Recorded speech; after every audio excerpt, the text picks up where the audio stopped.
যাদের মুখে ব্রণ হয়েছে, ব্রণ গোটা গোটা হয়ে গেছে। আগে পূর্ণিমার চাঁদের মতো চেহারাটা ছিল, এখন সেই চেহারাটা ব্রণ হয়ে গোটা গোটা হয়ে একবারে বিকেশে হয়ে গেছে, কালো কালো হয়ে গেছে। মানে একদম কি বলবো, ক্ষেত চাষ করে রেখে দিলে তারপর রোদে পুড়ে যেরকম বড় বড় ডেল থাকে সেই রকম একটা বিকাশ হয়ে গেছে। সেই চেহারাটা মাত্র 7 দিনে একদম আগের মতো পূর্ণিমার চাঁদের মতো হয়ে যাবে ইনশাল্লাহ।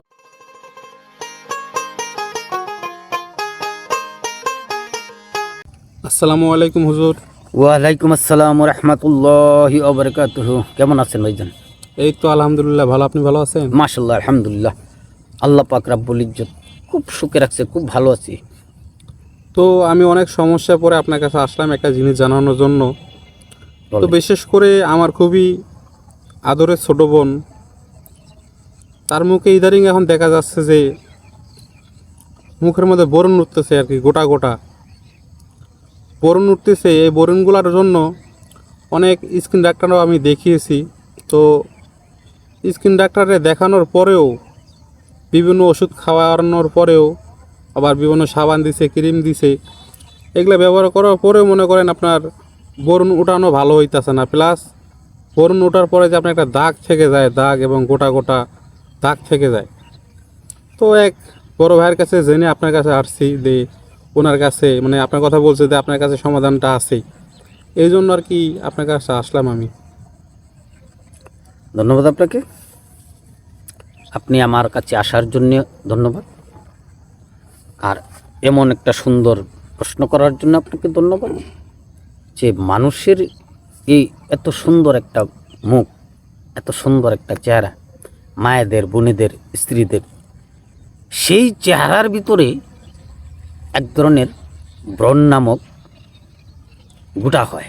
জি, সেখান থেকে এই চাপ দিলে গলে গলে পুজ বাইর হয় বা মল বাইর হয় বা রক্ত জমাট বাঁধানো থাকে, এই ধরনের একটা কিছু বের হয়। জি, তো সেই জিনিসটা ব্যথাও করে, জি, ব্যথা করে এবং মানুষের কাছে এই একটা লজ্জাজনক হয়ে দাঁড়ায় যে কি বিকাশে একটা চেহারা হয়ে গেছে, মনে হয় তেল সাবান ব্যবহার করে না, থেকে এরকম একটা ভাব কিন্তু মানুষ নেয়।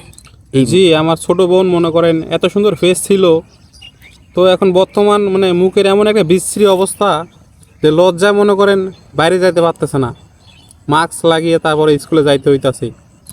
সেই দেখেন আমাদের বোনেরা যখন একটু বয়স্ক হয়, যখন স্কুল, হাই স্কুল বা কলেজে পড়তে যায়, তখন এই সময়টার মধ্যে কিন্তু বেশিরভাগ হয়।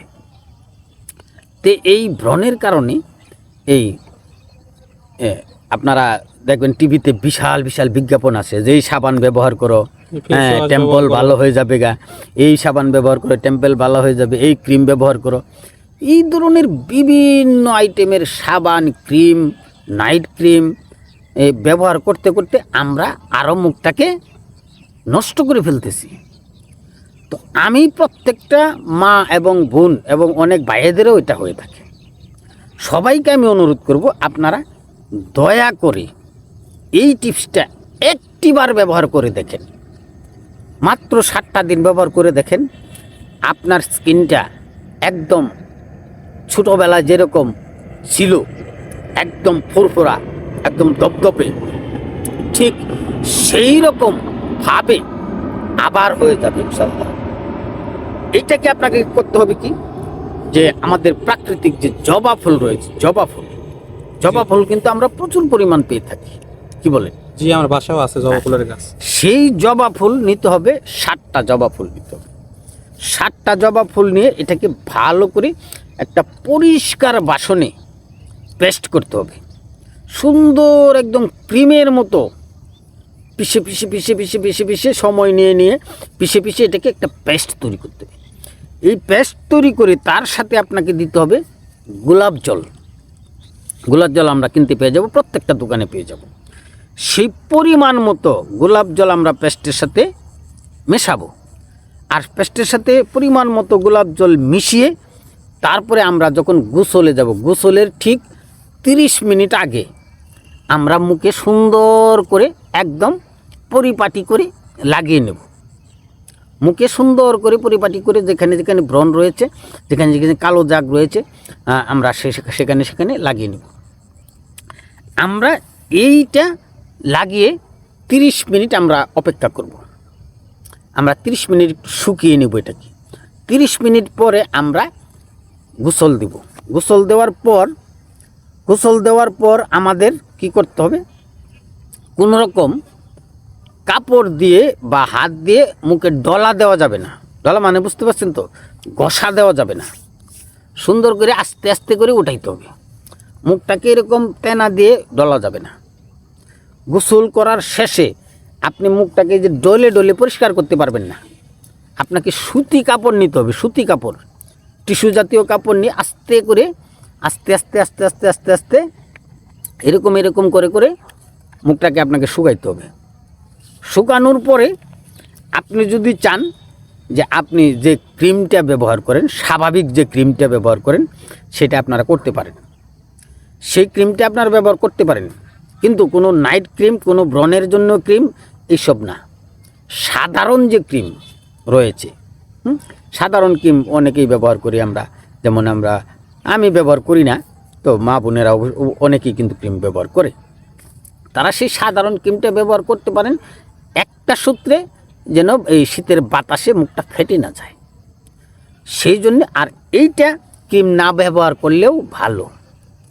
ক্রিম যদি না ব্যবহার করে আপনারা ব্যবহার করতে পারেন, আপনারা এটা কি বলে, মেরিল, ভ্যাসলিন, ভ্যাসলিন বা হালকা একদম হালকা করে আপনারা ভ্যাসলিন ব্যবহার করতে পারেন। তারপরে লোশন ব্যবহার করতে পারেন। চোখটাকে বন্ধ করে তারপরে একটু হালকা করে লোশন ব্যবহার করতে পারেন। তবে ক্রিমটা ব্যবহার না করাই ভালো। তো ভিউয়ার্স, আমি আবারও বলে দিচ্ছি, এটা হচ্ছে আমাদের জবা ফুল। 7টা জবা ফুল নিতে হবে। 7টা জবা ফুল সুন্দর করে পিষে একদম ক্রিমের মতো বানাতে হবে। বানানোর পরে তার পরিমাণ মতো গোলাপ জল মিশিয়ে গোসলের 30 মিনিট আগে ব্যবহার করতে হবে। 30 মিনিট শুকিয়ে তারপরে আমরা গোসল দিব। গোসল দেওয়ার পরে এটাকে আস্তে আস্তে আলতো আলতো আলতো আলতো আলতো করে করে পরিষ্কার করতে হবে, শুকাইতে হবে, কিন্তু মুখে ডলা দেওয়া যাবে না। আর বিশেষ করে আমি বলবো, আপনারা অতিরিক্ত টাচ মোবাইল ফোন দেখবেন না যাদের ব্রণ রয়েছে। টাচ মোবাইল ফোন অতিরিক্ত দেখলে এটার যে একটা অ্যাটাক, আলোটার যে একটা অ্যাটাক পেসে লাগে, এটা কিন্তু মারাত্মক ক্ষতি করে, আমাদের প্রচুর পরিমাণ ক্ষতি করে। তো মায়েরা, বোনেরা, সবার কাছে দোয়া চাই, সবাই আমার জন্য দোয়া করবেন। যারা ভাইয়েরা রয়েছেন তারা আমার জন্য দোয়া করবেন। আমি আপনাদের জন্য দোয়া করি, আল্লাহ যেন আপনাদেরকে সুস্থ রাখে, কাউকে যেন ব্রণের মতো রোগ না দেয়। সবাই আপনারা ভিডিওটাকে একটু শেয়ার করে দিবেন, দয়া করে একটা লাইক দিবেন। যারা ভিডিওটা প্লে করেছেন তাদেরকে অসংখ্য অসংখ্য ধন্যবাদ জানাচ্ছি। যারা এখন পর্যন্ত চ্যানেলটা সাবস্ক্রাইব করেন নাই, তাদেরকে আমি অনুরোধ করব আপনারা চ্যানেলটা সাবস্ক্রাইব করে নিন। কারণ এর চেয়ে আরও উন্নত মানের আরও ভালো ভালো ভিডিও আমি আপনাদের জন্য নিয়ে আসব। এই চ্যানেলের মালিকরা আরও বড় বড় সাধুদের কাছ থেকে আপনারা ভিডিও তৈরি করে দিবে, আপনারা এই চ্যানেলটাকে সাবস্ক্রাইব করে রাখতে পারেন। তো ভাই, আশা করছি আপনাকে বোঝাতে পেরেছি। ইনশাল্লাহ বুঝতে পেরেছি আমি এখন। তো যাই হোক, তো সবাই ভালো থাকবেন, সুস্থ থাকবেন, নামাজ রোজা করবেন, যার যার সাধ্য মতে বড়োদেরকে সম্মান করবেন, পিতামাতা খেজমত করবেন, ছোটোদেরকে স্নেহ করবেন, আশা ব্যক্ত করি। আজকে আপনাদের কাছ থেকে বিদায় নিচ্ছি।